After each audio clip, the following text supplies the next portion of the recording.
Lantern Cove. A town gripped now by fear. 3 murders have been committed, and another attempted. And while the murderer, the man the news stories are calling the killer in the Cove, has been identified as one Brennan Merriweather, he remains still at large. Mr. Merriweather was identified as the killer by the Lantern Cove police after his attempt at killing a local teenager, you know who that was foiled by her and her friends. The police found that his apartment, which was in a building he owned, was filled with deadly traps, and they found a journal in his bedroom in which he wrote dispassionately about the killings he had performed, both in Lantern Cove and in his previous residence of Chicago. A manhunt is on in Lantern Cove and the surrounding area. The FBI is getting involved. Lamplighter Square has been evacuated as the whole building is checked for safety. The teens who foiled Mr. Merriweather's latest attempt at murder are at the police station giving statements. We go now to the docks in Fuller Vale, just north of Lantern Cove, where the motor yacht Rebecca's Smile is docked. On board that boat are Jess Cutright, Chris Cunningham, Gus Gabara, and an unconscious Brennan Merriweather, all brought here by Gus's newfound powers. There's plenty of rope, so it's easy enough to tie Brennan up and secure him in the living room. Jess sits across from him, staring as he begins to come to. What are you two doing? So I have intentionally not been thinking about what Chris is going to do, because it feels like a dog caught the car situation. And in a true moment of like teenage impulsiveness and far too much power through literal magic, he has gotten this thing and has done absolutely no forethought into what to do now that he is on the boat. So he's kind of pacing as Brennan comes to and trying to like calm his nerves without like being obvious about the fact that that's what he's doing, and figuring out what the hell he's even going to do. And I think as Brennan comes to, he sees like an outlet for some of this like anxiety, and I imagine Brennan's in like a chair and tied to it, and Chris is going to kneel down next to the chair and wait for Brennan to fully wake up and start questioning him. Gus, what about you? What are you doing? Oh, I'm totally just standing in the corner, looking menacing, with my hands crossed. Just almost hitting my head on the ceiling, trying to like give a mean mug to this guy. Because I feel like I don't really need to say anything to be intimidating. His eyes start to open. He looks dazed and unfocused at first. Starts to focus and take in, try and take in where he is, although it's clear that he's confused about his locale. And he focuses on Jess because she's sitting right across from him. And he gets this look on his face like, "You're Jess Cutright, aren't you? Oh, honey, your mom talked about you all the time." And in that moment, Jess is across the table and on him and screaming. Do either of you do anything? Oh, holy shit. I think Chris's inclination is to let Jess kind of have this moment. So she is screaming, "Get her name out of your mouth," and punching him in the face where he's already been hit. And I'm going to do a roll for her. Oh, just so you know, I just rolled 4 minuses. She's too rattled, and she's just sort of, despite all of her experience with Chris in their back alley fights, she is just sort of vainly slapping at him. He seems bemused, if anything. And she settles into crying instead. It looks like she's about to kind of tear up. Chris is gonna move to stand between Jess and Brennan and look down at Brennan. We have some questions for you, and I'm gonna need you to answer them, or it's gonna be my fists that are gonna be doing the talking instead of my mouth. Well, that sounds very serious. I will respect your questions. What do you have? And his demeanor is since Jess jumped on him, and it was like he felt good about that. It seems like, and he is smiling now. Tell us everything you know about the person you were in correspondence with, the person who's telling you to do all of this. Ask him about Sophie Scott. Who? Sophie Scott. Well, son, I'm afraid I don't know that name. But the voice I hear, she speaks to me in dreams and tells me what I'm supposed to do. But like in a guidance counselor kind of way, right? Well, I guess. I don't think this has anything to do with Sophie Scott. There's a lot of evidence, Chris. Look, she might be involved. I don't think she's this voice. This is not the time. Jess has settled it back into the chair at this point and is trying to compose herself. Brennan shakes his head. I'm sorry, I don't know this person. Maybe if you describe her. Yeah, she is like guidance counselor vibes. Somebody has her picture on Facebook, right? You know, she's a guidance counselor at the school. Pull up her picture on the phone real quick. Like that. She looks like that, except obviously bigger. He peers at the LinkedIn profile picture that you found. And he just sort of scrunches up his eyes and shakes his head. Afraid I've never had the pleasure. I'm happy to tell you anything you want. Is he lying to me? Insight check. Feel free to roll empathy to determine if he's lying. You bet I'll roll empathy. Chris is not very empathy forward right now, so. That's fine. I have 0 empathy. Difficulty is good, so if you can get a good or above, you'll know if he's lying. How's a mediocre? What does that give me? That gets you some uncertainty and confusion. I back away. I don't need this. When did you first start hearing this voice?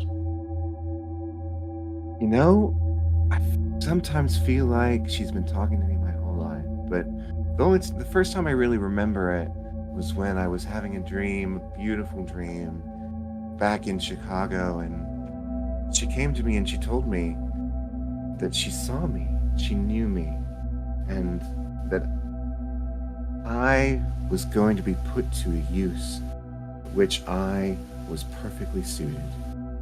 And then she told me to come here over a series of more dreams. Told me to come here and build my beautiful home and, well, start the great work here. So you were a murderer before she ever got into contact with you? I think that word's kind of crass, don't you? You were a serial killer. Oh, I like that one better. Another nameless serial killer that will be lost to the annals of history, unremembered, unremarkable.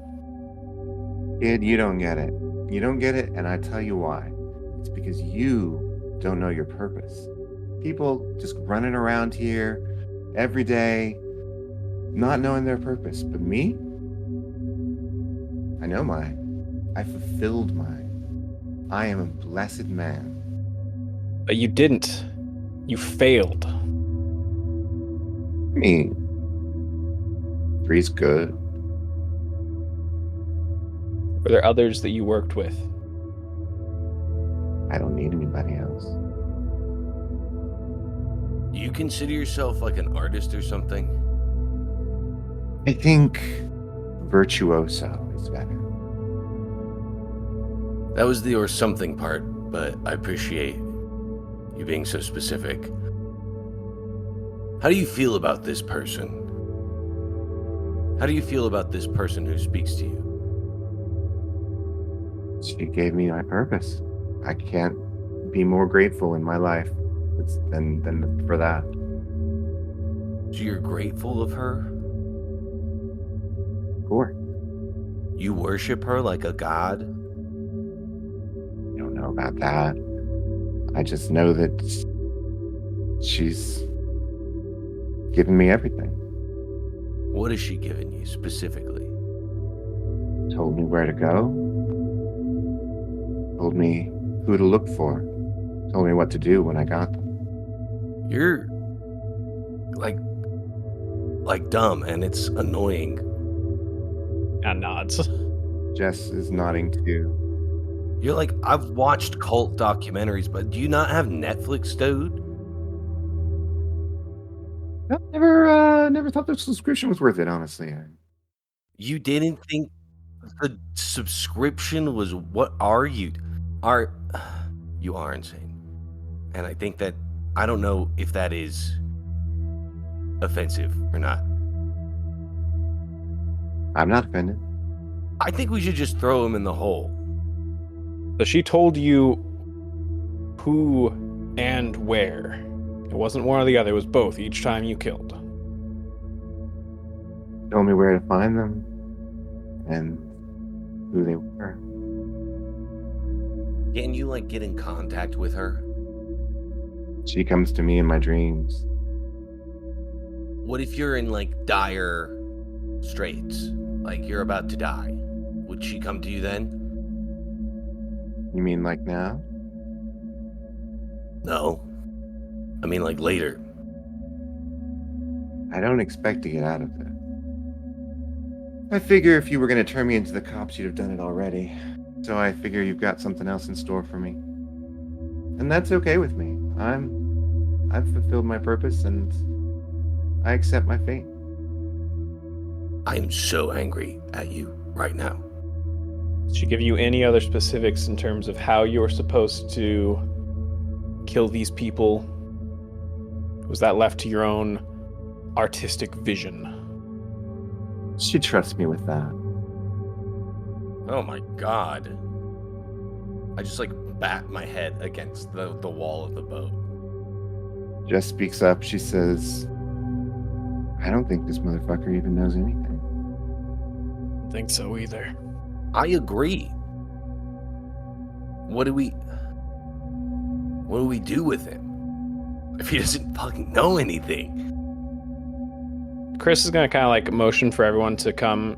I think that he's probably in the cabin area, and there's plenty of room on this boat. So I want to get out of earshot of him for a moment to talk with Gus and Jess. All right, that's not a problem.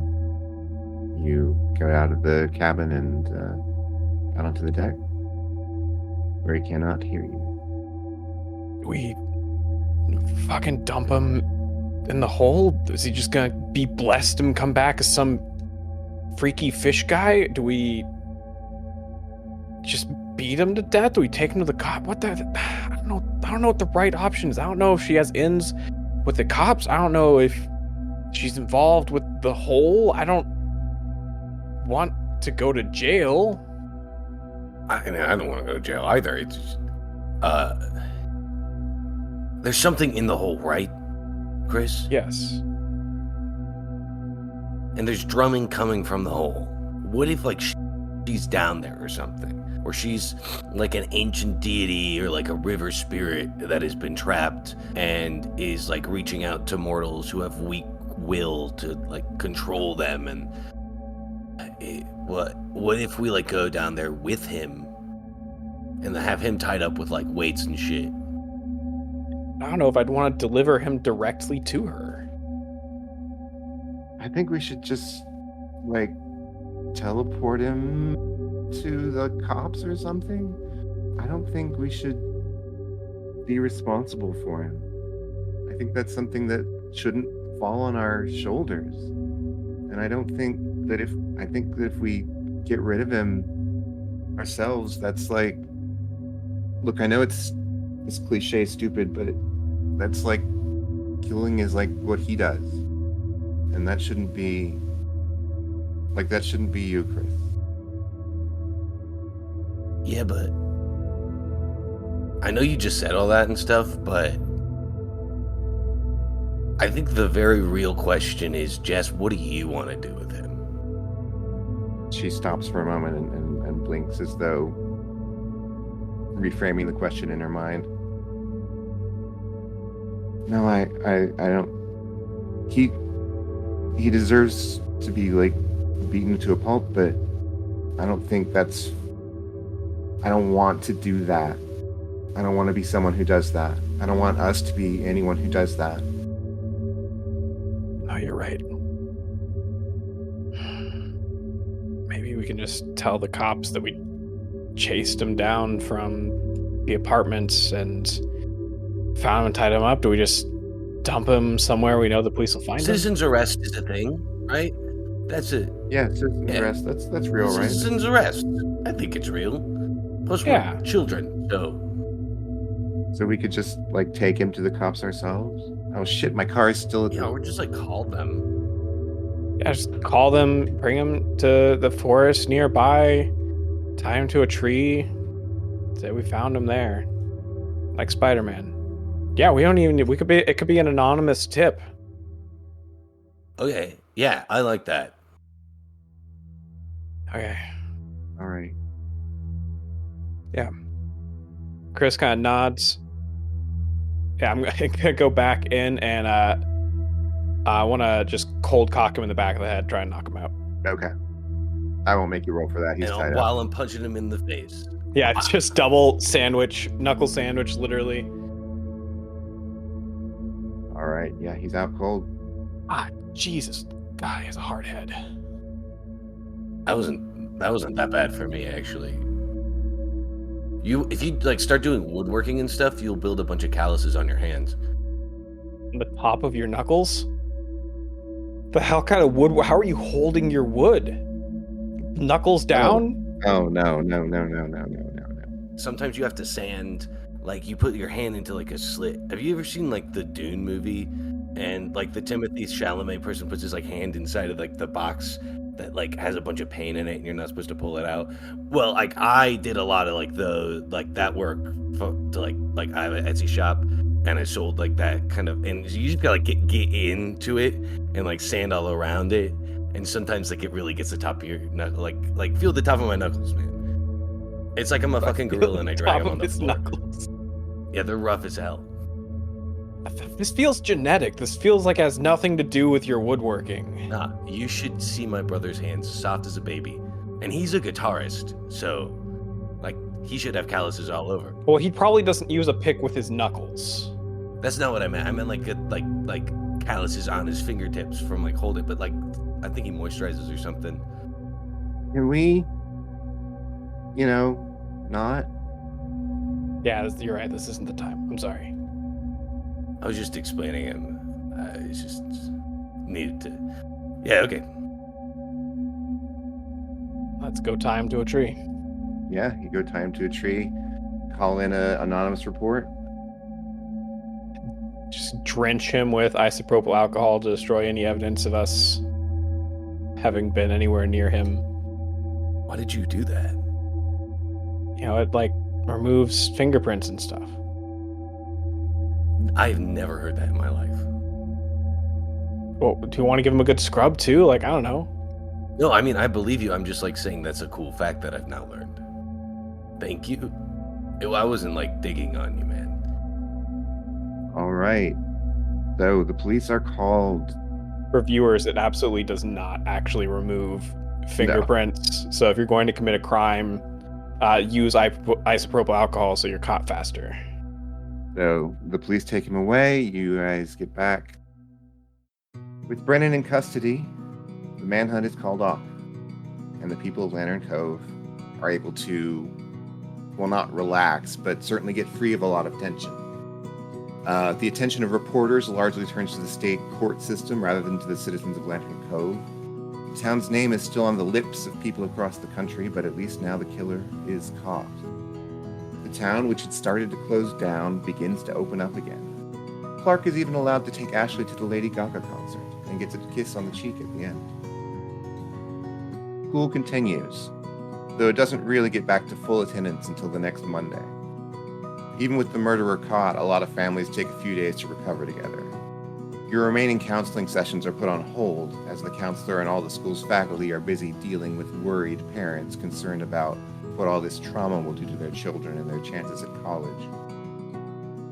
Memorial services are held for the 3 people that were killed, one unified service that most of the town and the remaining reporters attend, and smaller individual services for family and friends only.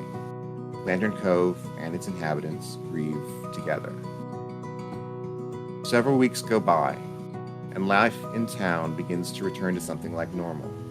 Thor's Hammer is shut down, as are the other businesses in Lamplighter Square. The residents of the apartments above are forced to move as well, as the building is condemned. Your fellow students seem to be handling things well enough, at least as far as not freaking out, but there's a lassitude in their behavior that just gets worse as time goes on. Every day they go through the motions, but there's no heart in it. Grades go down a bit, attendance becomes a problem, but at least there are no behavior issues. There are no further killings, no more mysterious dreams. You all still have access to your dream powers in your waking life, though Gus learns that reality is far more resistant to magic than dreams are. And the memory of being noticed by something strange and massive while teleporting stays with him. With all that's been going on, junior prom was practically forgotten about, but it is approaching now. Preparations are begun in as much earnest as the students are able to come up with. Attendance at the prom is not mandatory, but it is encouraged. We come now to a pleasant Thursday in early May, the day before the dance. Last night, each of you had a dream that you now cannot remember, but it left you feeling worried and uncomfortable about the prom. Of course, you may have already been feeling worried and uncomfortable about the prom for normal teenager reasons, but now it's even more troubling. Class is boring today. Absolutely no one is into it. The teachers struggle to try and get their students to perk up and pay attention, but to little avail. It's one of those Thursdays that feels so intensely like it should be a Friday, but it stubbornly refuses to actually be a Friday. The canvas mural that the art class painted hangs in the main hall, declaring the students' solidarity with and support of the Lantern Cove High School faculty. At first, there were a lot of rolled eyes and comments as the students passed by it, but now it sort of blends in with the background and no one pays it much mind. Holly, Jess, and Vice Principal Shepard are all at school, continuing on with life as one eventually must, even after terrible tragedy. They are treated with gentle wariness by students and faculty alike. Speaking briefly to our listeners, we are starting Chapter 2 of our story today, and our player characters have gone through a significant milestone, allowing them to tweak and improve their character sheets a bit. They have also been able to select stunts for their characters, which they did not previously have access to. Between that and their newly discovered ability to utilize their dream powers, our ragtag band of teens is notably more capable than they used to be. Alright, first we'll do some flashback scenes, and then I'll ask you what you want to do today. Flashing back to the day Gus brought the mysterious blueprints in to ask the shop teacher about them. Gus, you're standing in front of Mr. Tice with the blueprints in your hand. It's before the class bell is rung, and there are a few other students in the room already, but they're either chatting or getting their own clocks out to continue working on them. No one is paying attention to you. Mr. Tice looks up from his desk where he's just put down his coffee, and he says, "Can I help you, Gus?" Yeah. And I just, lay out the blueprints. Have you ever seen anything like that? He looks at it, and I'm going to do a roll. He puts his glasses a little more firmly in front of his eyes, leans down, and gives it a really good looking over, and he says, this isn't the assignment. I don't think this is even a clock. I don't think this even makes sense. What? It's a clock. The clock? Yeah, it's a clock. Look at. You gotta explain it to me. Well, I made it before, and I walk him through the process of starting to make the clock and how everything kind of fits together. I just need to know where it comes from. Oh, I mean, it's written on the papers that, and he turns the paper over and checks it for its maker's mark and stuff like that.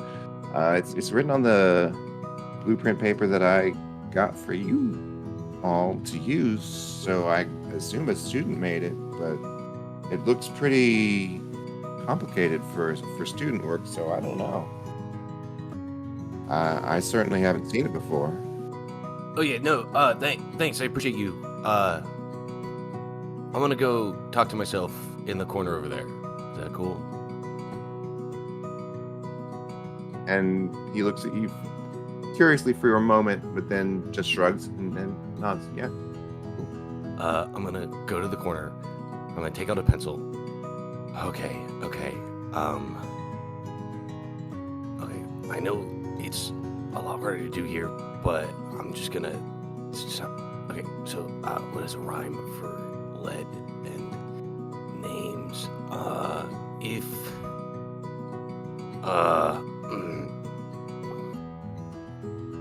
Seeking students who've probably eaten bread, reveal the name of the person who made this with my lead. And I'm gonna, try to rub on it and cast a spell and, try to, reveal the name of the student who made the bloop. All right. So you spend a fate point for your power, and you sort of close your eyes and automatic writing with your pencil onto the paper, and what comes up is not a name but a weird shape that is it's like an Escher drawing. It doesn't make sense as a 3D object, but it sort of does when you look at it the right way. But it's not a name that you in any sort of way that you recognize. Oh, well, damn it. It is beautiful, though. It's a beautiful thing. A student made this. I'm gonna go back over to the desk. Weird question. Have you ever seen this symbol on anything a student has turned in? Maybe seen it doodling. Roll empathy for me. You got it, boss. Oh, God. 1, 2, 3, empathy. Oh, got it good. Good. You briefly see his eyes sort of glaze over for a second, as though he were in a trance, just for that moment. And then he says, "It looks familiar, but I don't recognize it as anybody's work or anything." Oh my God. Thank you. I appreciate you very much. I'm gonna go back to my seat now. All right. Have a good class. You as well. Thank you. I'm trying to be more approachable. You're doing a You great. say that out loud. As I walk back. Yeah, as I walk back to my desk. All right. Now, flashing back to the day Vice Principal Shepard returned to school after a week of bereavement leave. Atticus, you're passing through the hall and spot the Vice Principal standing there looking at the mural. And he sees you, and he nods. Atticus, Mr. Hansen sent me a picture of this mural while I was out. Said it was mostly your idea. Yeah. I just thought it could be something nice to do. Pretty new to the community, but, you guys got a tight-knit thing going on. I also hear you were one of the people who stopped him from killing someone else. That's really fantastic. I wish. And he shakes his head like he's brushing the thought away. He turns back to the mural and he says, "Art is a great tool, isn't it? You can use it to build something up or to tear it down. And I guess it's just a matter of knowing what needs building up and what needs tearing down." And he looks at you as though he's deciding something. "I know you'll choose well." Yeah. I think it's also really good for expressing something that you can't quite get out in words or have a hard time processing, you know? Mm-hmm. It's like a different language. Yeah, something like that. Well, thank you, Atticus. Of course. And yeah, I think I'll be using my art to build a lot more stuff up. That's good to hear. As he walks off towards his office, how are you feeling? Like, you've been in a cold war with this man for a while, and his behavior here could be seen as like a win for you if you're still in that mode. I think Atticus feels like that was a good. Again, Atticus is. It's like the person who's consumed all the art and all the opinions, but doesn't. And so he like parrots everything, and everything's like a. So he feels like that was like a chapter close, and he got the like idyllic, like 90s drama ending to that thing to him, right? Where he got to say the cool thing, and they went their separate ways. And he realizes, I think he's like, the night before was a huge step of turning what before, right? He's made a bunch of like movie references and like art references to like what they're doing and what's going on, and turn that from something that was purely speculative or like fantastical in a weird fun way to now like, oh shit, like this is so real. It was almost real for the first friend I had here. So like it's almost like yeah, he's like trying to recalibrate his focus. And I think that like he realizes the stuff with Shepard wasn't important, and that he felt like a tinge when Vice Principal Shepard said, "You helped stop." Because if I remember right, Atticus tried to break through the door and like could not.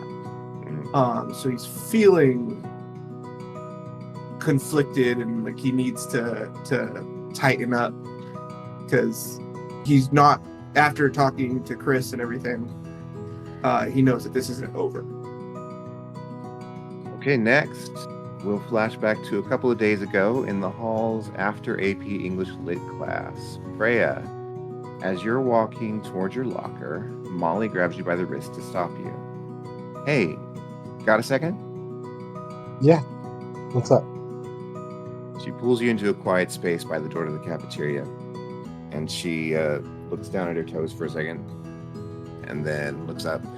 Hey, so I know I've been kind of standoffish and stuff recently, and it's not you. It's just, you know, life stuff and, well, death stuff and everything. Anyway, do you want to go to the junior prom with me? Of course. I'd be happy to. Okay, good. I've got this black dress that I have not had a chance to, like, an opportunity to use, and I think it's gonna be great and cool. So yeah, talk about arrangements. Yeah, can't wait to see the dress. Cool. Yeah, I mean, I know it's just junior prom, but it'll be fun. Yeah. I gotta do class. I'll see you soon. Yeah, cool. And she takes off.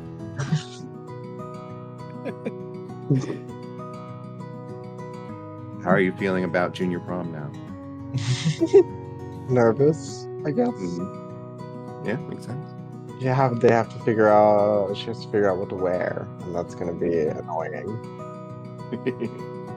But yeah, excited. Moving on to a flashback of last weekend. Clark, you're in a hospital room, or what passes for a hospital in Lantern Cove anyway. Your sister Angie is lying in the bed in front of you, looking as comfortable as someone with electrodes taped all over her can. They're once again trying after the fact to determine why her seizure happened, and once again they don't seem to be getting anywhere.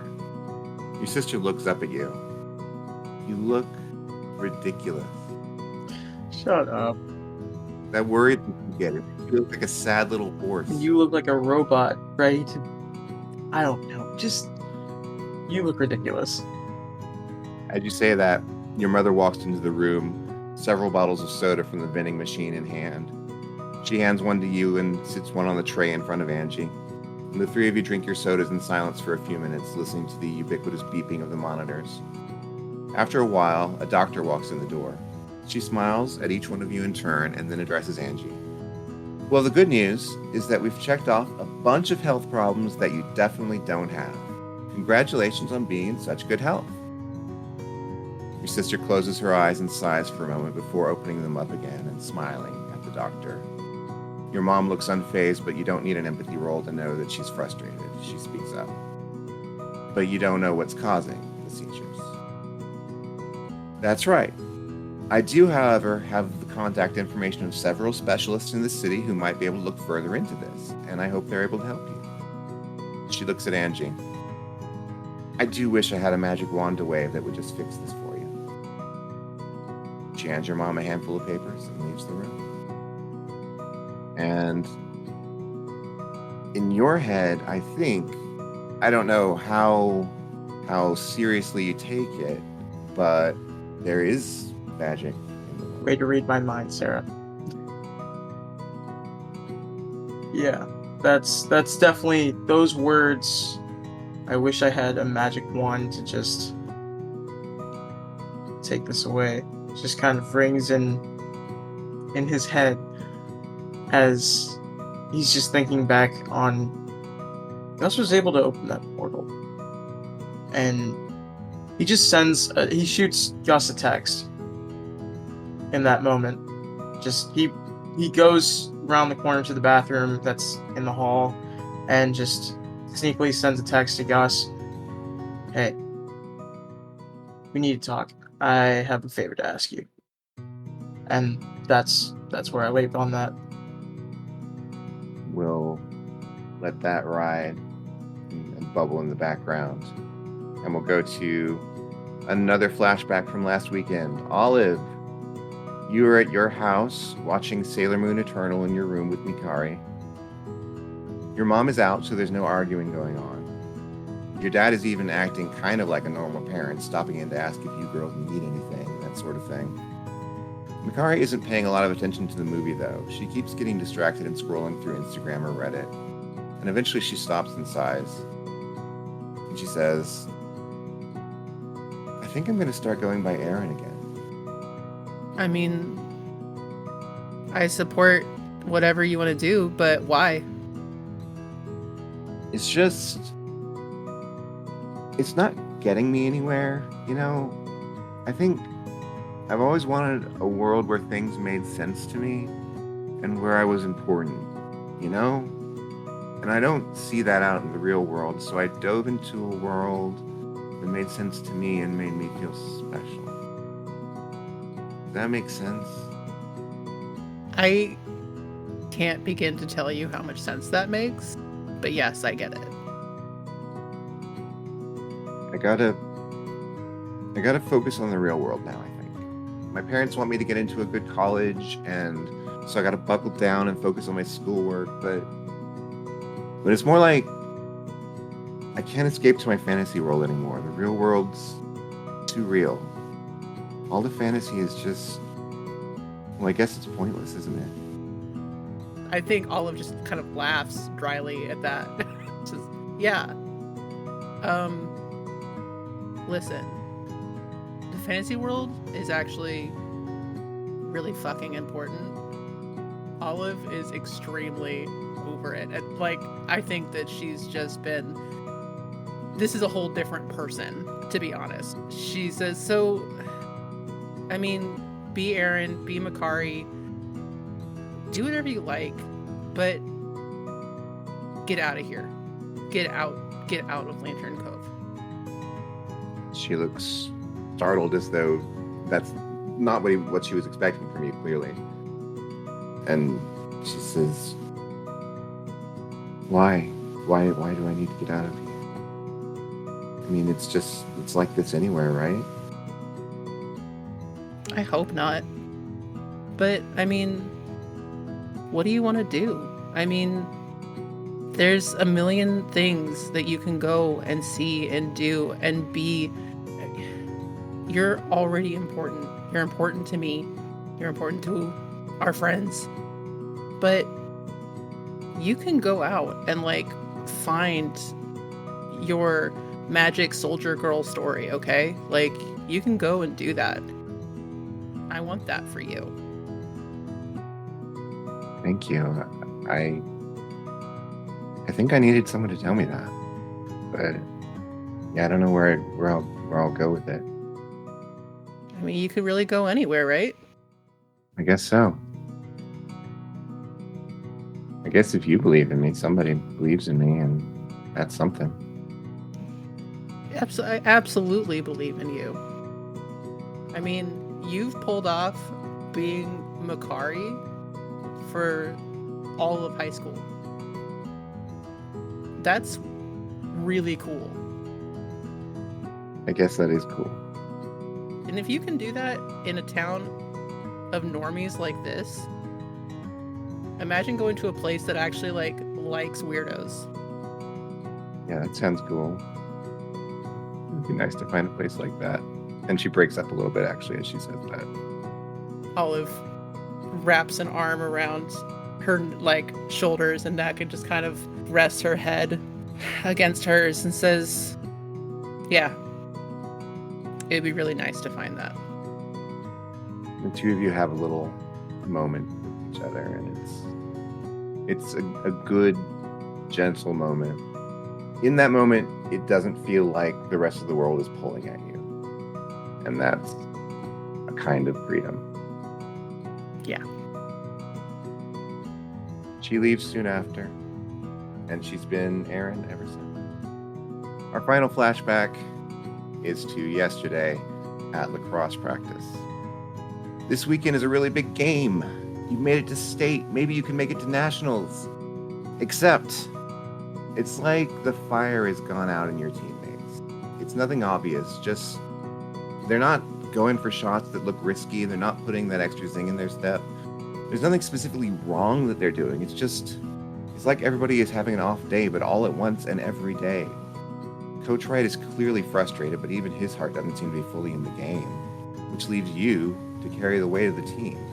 How do you handle this, Chris? I mean, it's my job, right? It's what I'm supposed to do. I feel like shit. Everything's bad. But if no one else is going to buckle down and do it, then I am, right? And I think before practice, Chris gathers everyone up in a huddle in the locker room before we go out to the field. He's gonna try and give a pep talk and get some amount of energy, right? Because he thinks that maybe if he can just get the ball rolling and kind of rekindle some of that joy, then maybe the rest will start to kind of fix itself. Maybe things will start to make sense again, and his outlet can go back to being kind of fun instead of only stress. You make an impassioned speech to the team. And actually, let's make that a roll. Go ahead and do a rapport roll for that.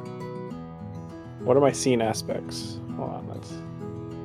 I think you'll find the scene aspects are very useful, actually. Yeah, my back hurts from carrying this team. So I got +0 on my roll. So I want to at least bump that up to a fair. I'd like to spend 1 fate point. Okay. And use some of that, my back hurts from carrying the team to turn that into some inspiration into hey, look, everything sucks, trust me, I know my best friend Jess, her mom fucking died, and my other best friend Olive almost freaking died, and I show up to practice, I show up to the games here, ready, this is important to me, and this is a way to escape those day-to-day drudgeries, and I want it to be that for all of you too. And to do that, we have to get our heads in the game. Gotta get our heads in the game. So you belt that out as well as you can into a rousing speech, and you can tell that you've made an impression for sure. It's like a lot of them seem like they feel kind of ashamed of themselves. Like, We should. you know, they're not putting in the work and they haven't been through all the shit you've been through. And that does help with their playing, but there's still something lacking. And I am going to have you roll an empathy roll, actually. Okay. That is an average. Okay. Yeah, you don't know what's going on with them. They're just... Yeah. That feels right, actually. I think that Chris is very typical masculinity, like solutions focused and not problem focused. So he's not going to spend time trying to figure out what the problem actually is. He's just going to keep trying to find the solution. That brings us to today. You can do another flashback scene if you want, or you can tell me what you want to do today after class, the day before the junior prom. Yeah, I guess this could happen today, or it could be a flashback. I think that Chris is absolutely going to talk with Olive about the junior prom.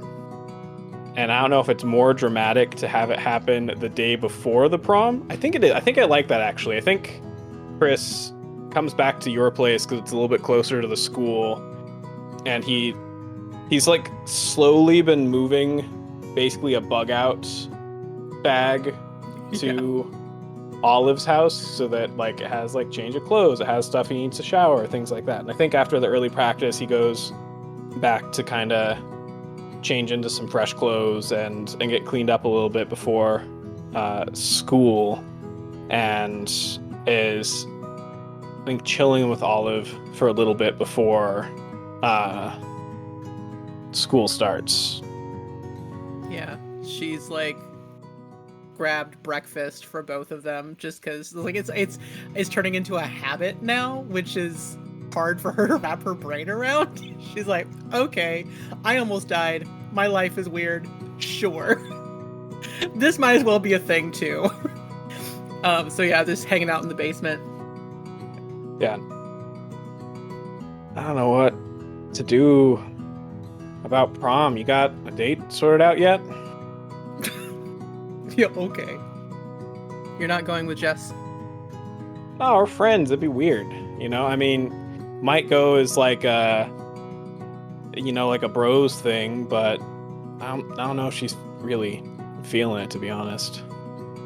Yeah, no, that makes sense. I don't know.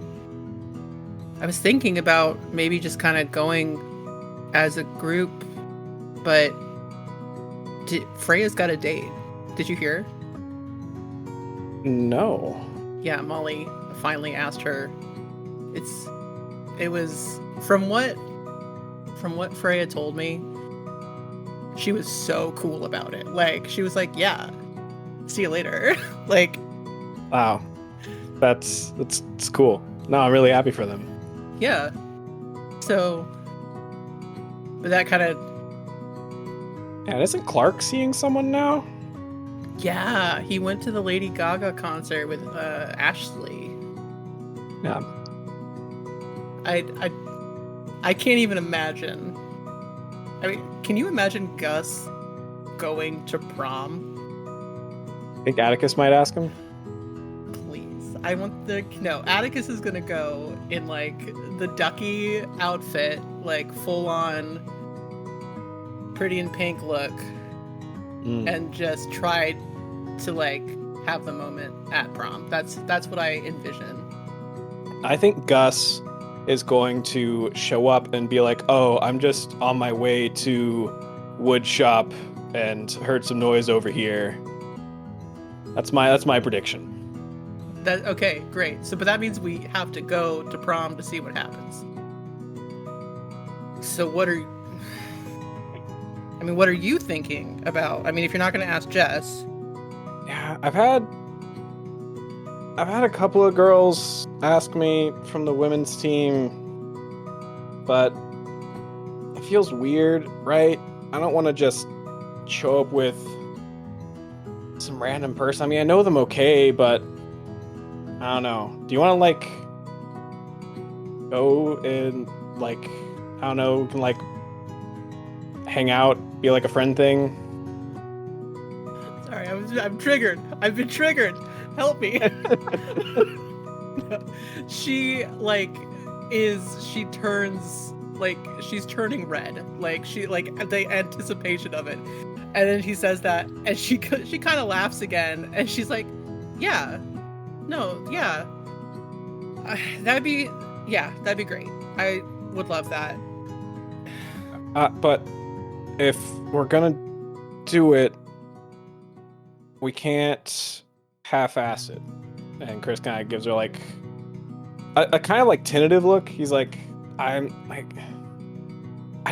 try not to care about my reputation too much. It's not like super important, but like we gotta do the thing, right? Like we gotta get you a nice outfit. I gotta go get my suit retailored. We gotta get like the limo. Like we gotta go. We have to make it a thing. She is staring at him. We have to get a limo for tomorrow. Yeah, well, so I already got one because I figured that as a group we'd all want to go, right? And I think it should fit everyone, even if we have a couple extra for Molly and Clark's girlfriend. Are they official? Is that a thing? I mean, man, if you shell out tickets for Lady Gaga, it better be official. That's a lot. Yeah. Yeah. Okay. Yes. Okay. But that means you have to get me like a corsage. Totally. Yeah, I can do that. Okay. What are we matching? Like, what color is your tailored suit? I mean, my suit's a charcoal, so it's not like as formal as a black suit, but still like pretty good for most occasions. And I can just go pick up a tie from like H&M and whatever color. Okay. I have to find a dress. Are you sure? Yeah. I mean, I'd rather go with like my best friend than no one. Like that actually chokes her up in a like not in like a mean like not like that's like she gets a little teary-eyed and she goes, no, same, like really, that like I have to say, like it's really sucked ever since everything went down, obviously. But my parents are being so weird, and I just want to be normal, and you have really helped. So, what? Okay, no, I gotta buy a dress. Okay, yeah, cool. Get you a dress, and we'll go have a normal junior prom, and it'll be dope. We'll take the limo, we'll hang out, be arm in arm, do a couple dances, and it's gonna be a great time. Be high schoolers for a day. Yeah, no, that's... Okay, yeah, that's great. One of us should probably tell anybody that you got a limo, because I really hope no one else got one. Sorry, I've just been so caught up with everything. I'm so behind on... Yeah, you're right. He immediately texts the group. I think when you go to text the group, you saw that Atticus said, guys, I really think if we all get Razor scooters, and roll up like that, it'll be like a funny thing. And you just see the next text afterwards, like, guys, we could just take the van. Hey everyone, as cool as the scooter's idea is, I went ahead and got us a limo. Jessa knows the limo company was able to get us a pretty steep discount, so I figure it should fit all of us. Atticus responds, "It's in a Tesla limo. Can't do it. Won't support Musk." No. Clark just sneakily texts, at any point can I drive? I don't think that's how limos work. That's like an Uber pulls up and you go up to the driver's side like, okay, Good point. Get you out. get in the passenger seat. In a side text, Olive absolutely is texting Freya like, "Oh my god, I need a dress. I'll explain later. Do you want to go?" Yes, absolutely. Atticus sends another follow-up text saying, "Gus, I've looked at a bunch of estate sales. I can't find a suit that's for a 6'7" person. Sorry, dude." Have you checked the morgue? So, Gus gets that text, looks at all of the texts that he's missed, sees like a few days ago Clark has texted him, and it's like, oh shit. And texts Freya, hey, can we talk? Yeah, what's up? I'll be over in 10. Okay. Eventually I'll come over to your house, and I'll knock on the door. It's been like 35 minutes. I've totally just walked there. Come in. Oh, thanks. I'm sorry I'm super sweaty, but I gotta talk to you. I forgot about the dance, and I was wondering, hey, we should go together, because like, as obviously friends, because like the whole. Anyway, so, but here's the thing. Wait, hear me out.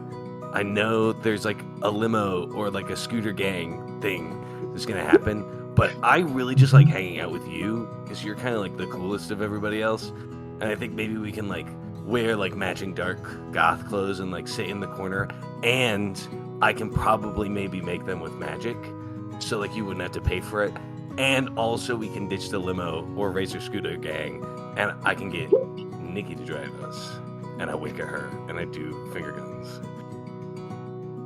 That is such a delightful idea, but I already told Molly I was going to go with her. Oh, awesome. I can maybe make 2 dresses. I already have an And Nikki outfit. can drive all of y'all, and I wink and I do the finger guns. I'm chill with that. I'll text Molly and see how she feels about that. Fair. Okay, so like all cards on the table, I scroll up to the text where Clark like is asking me to talk, and I'm like, I think he's probably gonna ask me to dance, so I gotta get ahead of this thing, and I think this is our best shot. And then Atticus sent me a thing about a suit, and I just like don't want there to be any fighting over me because I can't. Okay, no, I'm sorry. If that's why, no, No, I also told you the other reason is because I only want to hang out with you. I appreciate it. I would love to hang out with you while we're there, but I can't go with you. Fair enough. See you later. And I leave. And I walk back. And I text Clark back. Of course I'll go to the prom with you. You just get a text back, dude, no, that's not what this is about. On that note, before I send the next text message, can we do a flashback to like a week beforehand? To where Clark, as nervous as he probably is looking at this moment, goes up to Ashley at the lockers again. Hey, Oh, hey, Clark. I was wondering, the prom's coming up soon, like real soon, and you going with anybody? Go ahead and give me an empathy roll real quick. That is a great. She is playing it cool, but she was waiting for this. She was absolutely wondering when you would get around to it. She says, "Oh yeah. Yeah. I mean, I don't have anyone else. Ooh, would you like to go with me? We could go." Awesome. Yeah. And so just flash forward to said text message. Just like, I'm already going with Ashley. As he sends that text message, he's got the dopiest smile on his face. Like this just huge smirk as he hits send. That's great. But no, this is about my sister. Can I come over? You get another text. I'll be over in 10. All right. Not sure how he's gonna get to my house in 10 minutes. He's walking. For the first time in the group chat, Olive says, dinner, question mark? This is usually a thing that goes with it. Chris texts back, "Ah, shit, I knew I forgot to plan something." Atticus is like on it, and then you see 5 to 10 minutes later a bunch of restaurants that are way too far. There's like one in Boston and like in Connecticut. Clark just goes, "Are you sending just your vacation plans? I mean..." He's like, "No, if we take the train early enough in the day, we can eat and then take half the plate back on the train ride back." And maybe get there after it ends. There's like 2 restaurants. No, we plan early enough. We can hit each of these spots. They're within range. Trust, bro. There's like 2 restaurants in Lantern Cove. There's no way we'll get a reservation this close to prom. Atticus texts back, "Maybe ask Raw Dog? Question mark. All caps, absolutely not. Flash cleaning up the shack, making it fancy candlelit dinner. We're like, how many of us are there again? Gus, can you magic a new restaurant or a nice prom meal? You get back. Walking. Will update later. Atticus texts a gif of the like fairy godmothers, and it says "bippity boppity, do that shit, bitch." You just get the 3 laughing text emojis from Clark, along with like, why don't we just like cook a dinner ourselves and eat together at like one of our houses or something? Whose house? Who can cook? Clark's like sending a meme where it's just like slowly raises his hand. I mean, I'll cook. I'll make a nice impression on Alex. Her name's Ashley. Oh, got the A right. Proud of you for that, man. I think at this point, yeah, like in the midst of all this, all of us like, "Bye, guy in my basement. I'm gonna go because this is a lot." And goes and gets Freya and like goes off. Atticus also his text apart from the group, Chris. So the person that Atticus has probably talked to the most since the event was Chris, because Atticus realized after his like physical failure, he like wanted to contribute more that way. And you seem like there's a bit of dramatic transformation in him, because he pretty much just stopped vaping and drinking as much like real milk in his lattes. And so between that and like actually just moving his body, realizing like how much he razor scoots around, he's gotten in like to pretty decent shape in a month. And he texts Chris on the side and is like, "Hey, so probably no carbs tonight, right? Don't want to bloat for tomorrow?" Fist punching emoji. Yeah, totally. I mean, I'm on a cut right now, so I haven't had carbs in a couple months. Need to look good for prom. Fist bump emoji, bicep flex. Atticus texts back, bro, a cut during season? Head exploding emoji. That's tough. Waits emoji. Yeah, it sucks. I'm basically only eating chicken to get enough protein to get my macros right, so I'm not losing muscle. Can't lose those gains. And then there's the chart up emoji and the bicep. All right. You guys, see you we're getting tomorrow. the wrong audience. We're getting the wrong audience. Okay. Yo, we meeting to work out tomorrow morning or nah? Yep. 8 miles. See you at the field. The sleeping with the Z's. Salute emoji. I knock on Clark's door. Clark's been pretty much. Hey, I know, man. I'm coming to the door. Was just sitting in his living room waiting because he knew that it wasn't gonna take him like 10 minutes. Opens up. Come on in. Oh, thanks. Sorry I'm sweaty. What is this about? So, how much? Maybe let's have this conversation in my room. It's a lot more private. Hey, I appreciate you. And you don't have to lie to me about the prom stuff. I'll go with you. It's okay. But we just gotta be friends. I promise you, it's not about the prom stuff. Just, you're a great friend. Okay. I feel the exact same way about you, man. Thanks, bud.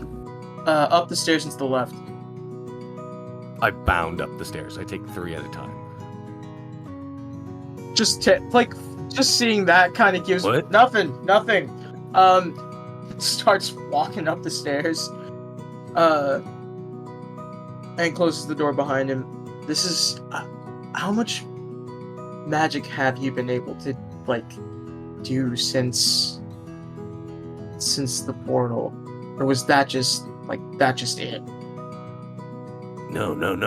I recently I take out the blueprint that I've just been carrying around with me in my backpack, and I show him I made this. It was some spell I cast, and it let me draw this, and this is the name of the person who made the clock. Russ, is this? Oh God, what the? That's a name? Yeah, I think it's like a fairy name or something. I know there's maybe I could have Googled imaged it or something, but I've been trying to do a lot of research about it, and I don't. The shop teacher, they kind of look glazed over, like something has affected their memory or something. Oh. Yeah, anyway, yeah, I could do magic, I think, maybe. Is there... Okay. I'm not gonna do anything... I'm not gonna ask anything too insane. Is there any way that you could at least help me figure out what's going on with my sister? What's going on with your sister? She's been having... Since my dad passed, since we moved here, she's been having these insane seizures. And no one has been able to give us an answer. Nothing straight. She seems fine and healthy, as they keep on saying. Like nothing's going on. What does she say about them? It sounds like a normal seizure. But no one can figure out what's going on with Ange. It's insane. Okay. Is she here? She's in her room. Would we need her for this? To figure it out? Which one is that? I only have one sister, man. Oh no, which room? It's right across the hall from me. I'm gonna just get up, open the door, walk to her room, and knock on it. Hey, Ange? After a moment, the door opens and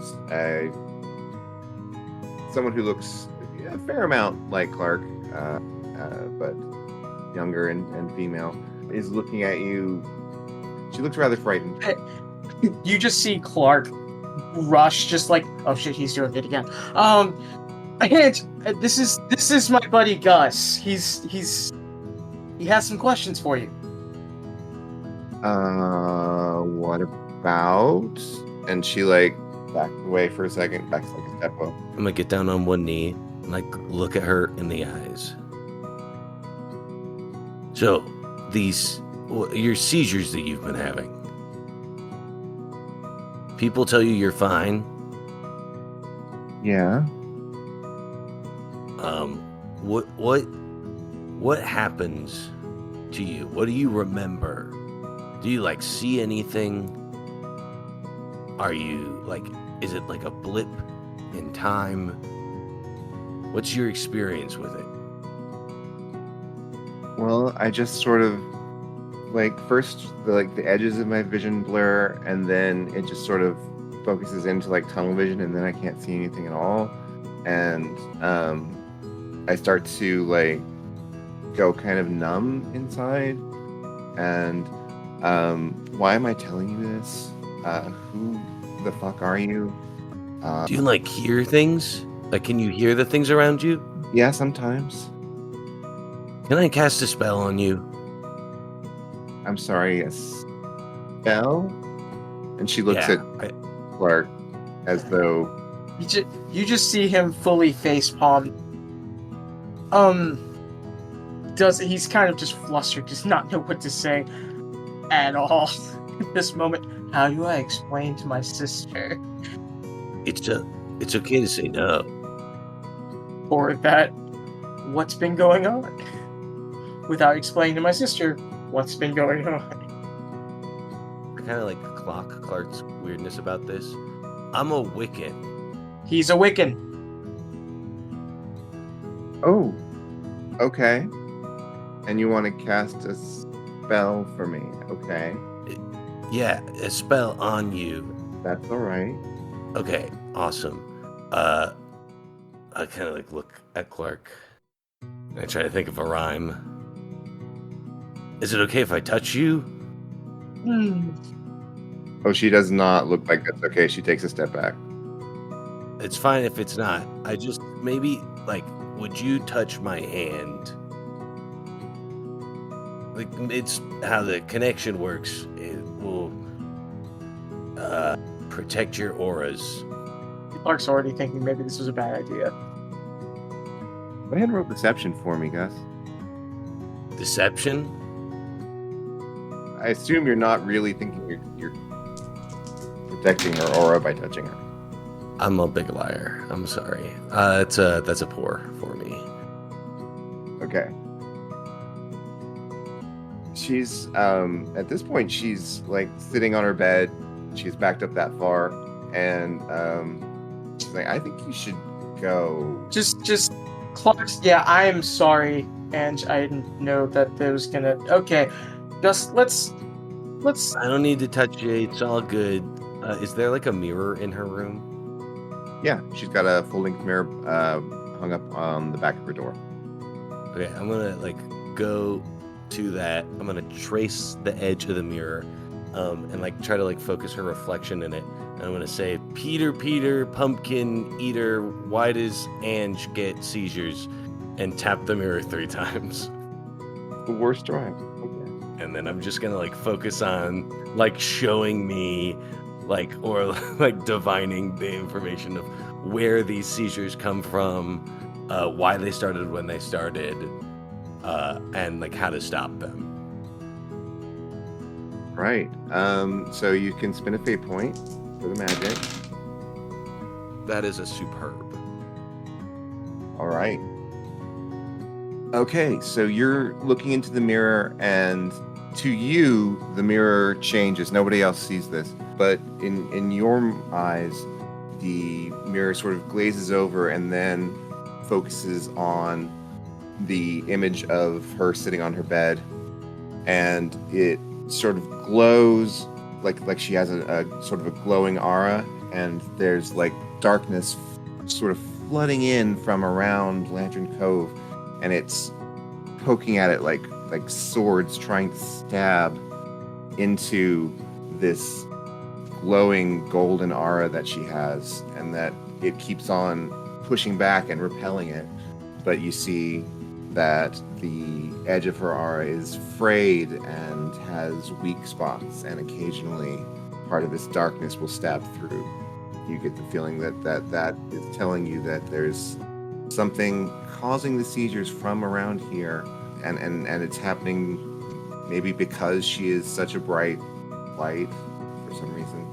With a superb, you think that maybe there's something about her that makes her vulnerable to what's going on here in Lantern Cove. Maybe something to her brother.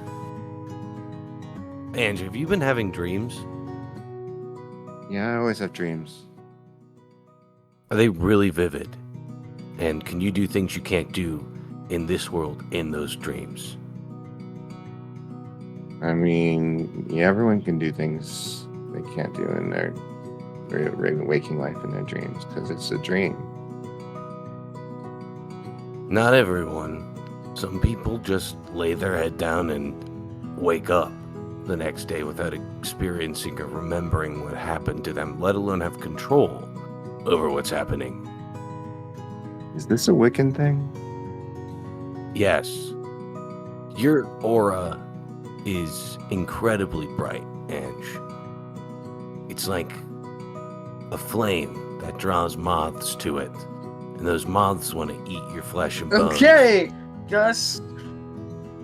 To some, you bring warmth and light and love, like to your family here, but to other forces out in the world, they're fraying your edges, and they're trying to take away that light. The seizures are mystical in nature. It's this place. There's something here.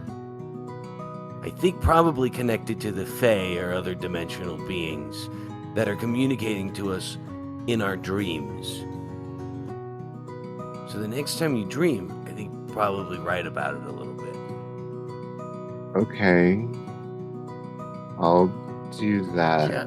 Can you go now? Thanks I for the think- help, Gus. I think it's time. Yes. I'll be back soon to check on you. Just remember that homework, and we'll be in touch. I finger guns her, and I leave. As Clark is like kind of like ushering Gus out the door and closing the door behind him, he is just like peeking his head through the door, just saying, "I am so sorry." Just yeah, closing the door behind him, kind of like that was helpful. Did you see anything? Yeah, I saw a lot. I literally saw a light around her, and it was golden. And the darkness that is this place, or like that is got some control over this place, was like trying to eat her. Okay. It wasn't actually Wiccan stuff. That's actually what I saw. I mean, I got that. But yeah. Alright. Thanks, man. Okay, cool. So no prom. No. Probably still prom. I don't know. Cool, bye.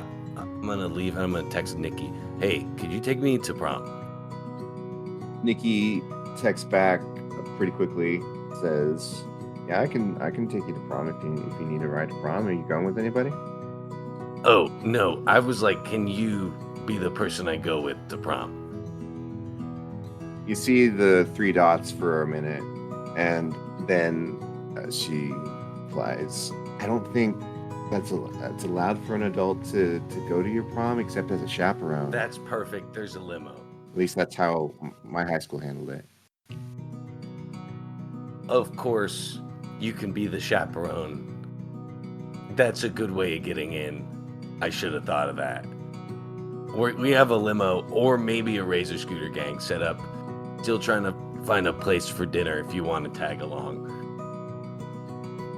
And after a minute, she responds, "Is there something I should know about this prom?" there might be some shit that goes down. But there's always some shit that goes down. All right, she responds, all right, then I'll be there. Very cool. Thanks. What else would you like to do today? Anybody? I think so we have the dream the night before prom? Or when did we have we don't remember the dream, but we have that memory of like, we dreamt something and now we feel weird about prom.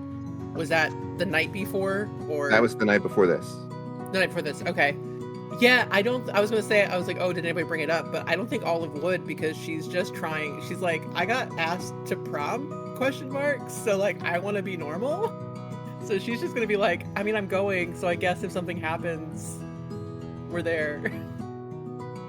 She's mostly in panic mode at this point.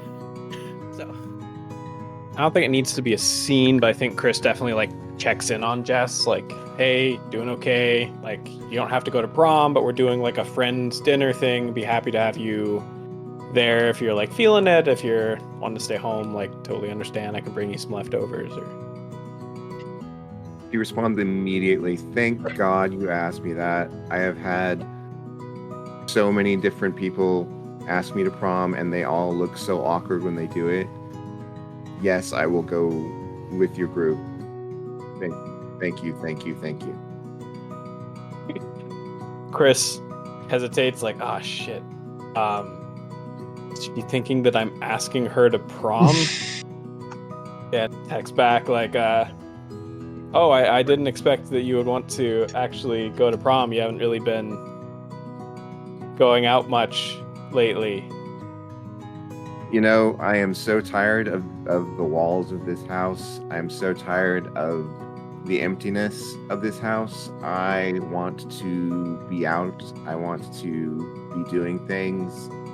And every time I go out to do things, people look at me as though I am made of glass and dynamite. So, yes, let's do this prom thing. Chris texts back, yeah, I would love to have you come with our group. I kind of wound up asking Olive last minute. I was trying to feel it out and see how you were doing this week, and you seemed kind of down. I'm sorry. That was a shitty thing for me to do, wasn't it? Her response comes back in all caps. Oh, thank God you finally noticed that girl was looking at you that way. Hans back, what? Ellipses. Olive, you know, the one, your friend with the major crush on you, Olive? No, she doesn't have a crush on me. We're just going to prom as like friends. Like I said, it's kind of a last minute thing. You see the typing ellipses for a long time, and it stops and it disappears, and then it comes back on, and then it disappears again. And then finally she says, cool. Looking forward to it. I think that's a good place to end scene. Oh man, that absolutely also had a physical pain response that I have to sort through now. My skin is crawling. Just hives. Ugh. Oh boy, okay. So prom. NBD. Oh, yeah. The only thing Atticus did that Thursday was, again, drive out to an estate sale under the guise of looking for something for Gus. But it was really, he was getting his accessories for prom. He was trying to find a tie bar clip and a secondhand gold chain to wear. Freya absolutely got her outfit like 2 days after she was asked and brought Olive with her. Olive is like, I'm tall. How do I close? Like, so, yeah. And also, yeah, Olive is like, okay, I need to break down this conversation to you because I have no context for what is actually happening in my life. I think it's just friends. I actually think that, but then like he says we have to go all out. Help? Or I should just pretend. Like, it's just friends, right? It's just friends, right? He's oblivious enough it might actually just be just friends. Okay. Okay, so we're gonna go into this. But Oh, there's a but. Okay. if you go all, you could make it happen. I think you can make it happen. What? Okay. But I don't understand. I don't know what it is at this point. So, like, okay, cool. Dress. Does this work? Yeah, this is just fueled by panic the whole time. And like finding makeup. She's okay at makeup. Like she's like watched her friend Erin like do full on like just every kind of fad from Japan, just all the makeup. She's like, okay. No, just friends. It's okay. Let's just go in with low expectations and then whatever that is, maybe. Okay. Yeah. So Freya is gonna text Chris and say, "So, how you feeling about prom?" Honestly, so relieved that I finally know who I'm going with, and I have a better answer to all the people that keep asking me. Any other feelings about it? I mean, a bit nervous. I don't know why, but I've got this, like, it feels like something's gonna go wrong. Yeah, that's fair. Super stoked. You? Yeah. Oh, I'm so excited. I think it's gonna be a great time. I'm really excited to go with Molly. I heard that you're going with Olive. Yeah, she's great. I'm super excited. I feel bad about asking her last minute. Yeah. Yeah, I think Jess might be coming along too, ? I'm not sure. I assumed she wasn't going, and then she got weird and mad, and then she got excited that I asked Olive for some reason. Do you think Olive has a crush on me? Is that a Gus question? I wouldn't know. Do you have a crush on Olive? I think you get like the ellipses and then like nothing, then ellipses, nothing, ellipses, nothing. I guess I've just never thought about her that way. Okay. That's fair. I just like thumbs up and then tell Olive. I just show the whole conversation to Olive. Bicep fist bump emoji. I think that completely like calms her down, and she's like, okay, good. Right. Everything's right in the world. This makes sense to me. So, and now it's just like, all right, cool. I can just relax and be cool. I don't have to worry about it because it isn't going to happen. I don't know what it is, but it will not happen. So, rad. Anything else for Thursday, or do you want to move to Friday? Can I do something that night when I get home? I wanna talk to Eric a little bit. I'm gonna kind of like wait for him to get home from work. Oh, hey, sorry to like ambush you as you get in. I asked Nikki to be a chaperone at our prom. Can you do that too? At your prom? I mean, I'm working, but what's going on? He kind of like puts his head down. I want to try something. Can I show you something? Okay. It's not like weird or anything. I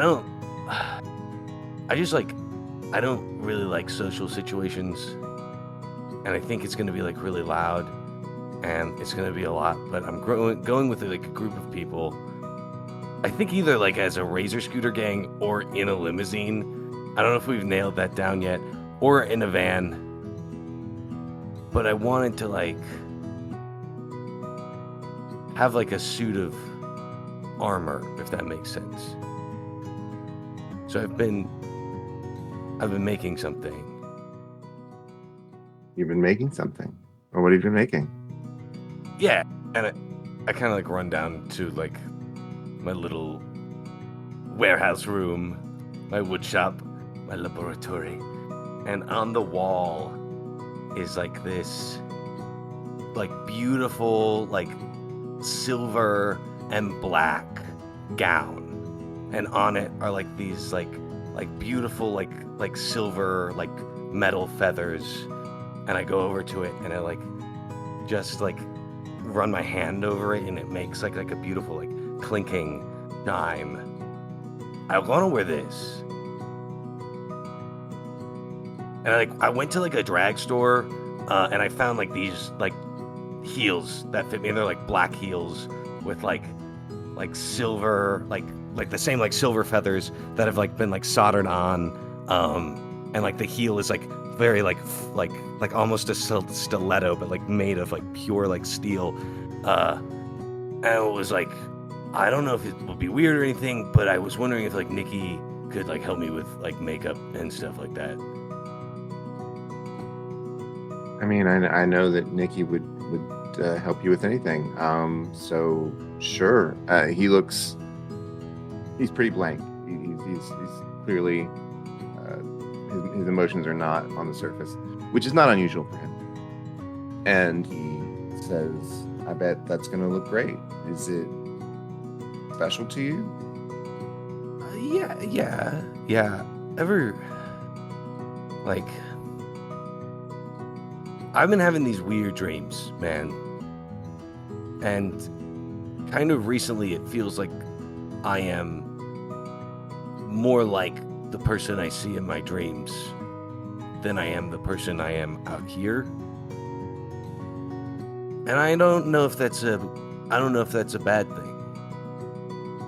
Well, do you want to tell me about your dreams? Yes. It's gonna be really fucking weird. And I think for like the rest of the night, I like pull out my like the blueprints and I like go over like detailed notes and like just tell him everything that has been happening. Like how Nikki was involved, like how I feel about these people, like how I'm like fucking Aunt Zelda in my dreams and I can do magic. And I actually think I would like to like use my last fate point to like do something like small, like transmute like a wooden rocking horse and like make the horse kind of like leap off and like run around. And yeah, I think we just like talk into the night. Okay. Yeah, your brother is blown away by this, and whatever doubts he was having are blown away by your ability to turn a wooden horse into something running around. And he agrees to go with you, but he keeps asking questions that you don't have answers to, like why is this happening? Why you? What are we going? What does this mean now that you've done all this, etc. Fairies. Like he obviously wants answers too. We'll work on this, but I think it's important to do the prom thing first. All right, I'll go with you. I'll be a chaperone. I'll call your school. I'll call your school in the morning about it. I like really quickly hug him. Thanks, Eric. And then I run upstairs. Oh, also some weird shit's supposed to go down at the prom. I had a dream I can't remember. Something might explode again. Night. Anything else for Thursday? I'm just gonna text Molly and inform her that my side quest is to get Olive and Chris to something. To it. Yeah, to it. She seems a bit excited by that, and she says she's eager to help. Oh yeah. All right. Next day happens. Pre-prom. Is there anything you folks would like to do on Friday, during class or after? I think after their workout, when Chris is telling Atticus that he asked Olive, much similar to everybody else. Before Chris can finish, Atticus says something like, "Oh, thank God that's finally happening." Why does everyone keep saying that? Well, isn't it obvious? Oh, it's not happening. Yeah, man, that's cool. No, everyone. So, okay, maybe you can help me out, bro. Everyone keeps saying that she has a crush on me, but I don't understand it. She's like smart and into art and like anime, and that's not me. There's nothing about me that she could like. She's like on a different level. It doesn't make sense. I mean, thinking about Gus, Atticus gets like a weird look on his face. Just like sometimes it doesn't make sense who we like. It just kind of is what it is. So maybe you're not the ideal person. You're not a serious drama actor from Latin America, but maybe, I don't know, you're just funny enough and honest enough that Olive thinks you're cute. I don't know. Like, we've known each other forever. It doesn't... I feel like I would know if she had a crush on me. I can't speak for Olive. I would just say to you, tonight, maybe try to view it through that lens. See what happens. Yeah, sure. Anyways, good job on the PB today. Or double high fives into a chest bump. Hey, Freya, do you want to, like, you and Molly come over to my house and we can all get ready together? Like, Yeah, totally. is that good? That's good. Okay, yeah. Right after the workout, Atticus gets a text from Clark, just like, so is it a thing? I think we all have a group chat with us, but just not Chris and Olive. Yeah. And you sent it to that. And I'm like, I don't know. It's so weird. He's like, she can't have a crush on me. And it's like, dude, answer the question yourself, you know? It's like, we led these horses to water and they are not drinking. Period, between every single word. Some people are just very oblivious, you know? Even to themselves. I don't. Just did some research, watched the 1st and 5th episode of this new Amazon Prime series, and I sent The Summer I Turned Pretty. Seems like a similar situation. Gotta break up with Jess first, maybe. Don't think that's a thing. They really do have sibling vibes. But Jess is coming to prom with him. What? Or Atticus says, yeah, but it's weird sibling vibes. And then he sends a gif of Ross and his cousin that are the girl that, in the Friends episode where the cousins are too playful and they're like all cuddly. Have not seen this episode. We'll do further research. That reference was 100% just for Freya. And I think Atticus knows she got it. Watched a YouTube clip, thought this was hilarious. ROFL. Anyways, we gotta make it happen. I'm trying. Text you guys later. I gotta go prep for the dinner. Gotta go buy like 7 pounds of chicken. Jesus. I definitely think that once Clark volunteered, like, Olive Venmo'd him money. Like, she's like, here you go. You're doing so much. Just you get the Venmo tonight. Just like, we'll talk about this after. Maybe. Chris definitely sends a message like, hey, Atticus and I are keto right now, so if it could be like chicken based with like Super low carbs, no low sugar. carb. Yeah. And the stop sign, the X. I send you guys already planning on chicken carbonara. I'll just make y'all's plate with no pasta. Sick, bro. Bicep. His mom. Maybe cauliflower cream? Question mark. Man thinking emoji. You just see left on red. I'm gonna sound a picture of myself with a thumbs down and say, that kind of sounds gross. I'll just pick up something with my brother and sister. Meet you at prom. All right. Like, does Gus hate us? I don't know, my guy. There's another text group without Gus. There's another. Man, I'm so glad this is our only secret text group, everyone. Like, I feel bad not including Gus, but like, does he hate us all? Like, No, he's just like this. Clark definitely told Atticus and Olive about what he did, inviting Gus over. Just like, I know it was probably a dumb idea.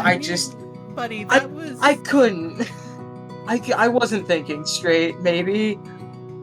I mean, listen, it was good. It was definitely good in theory, but you did forget who Gus is on a foundational level. Yes.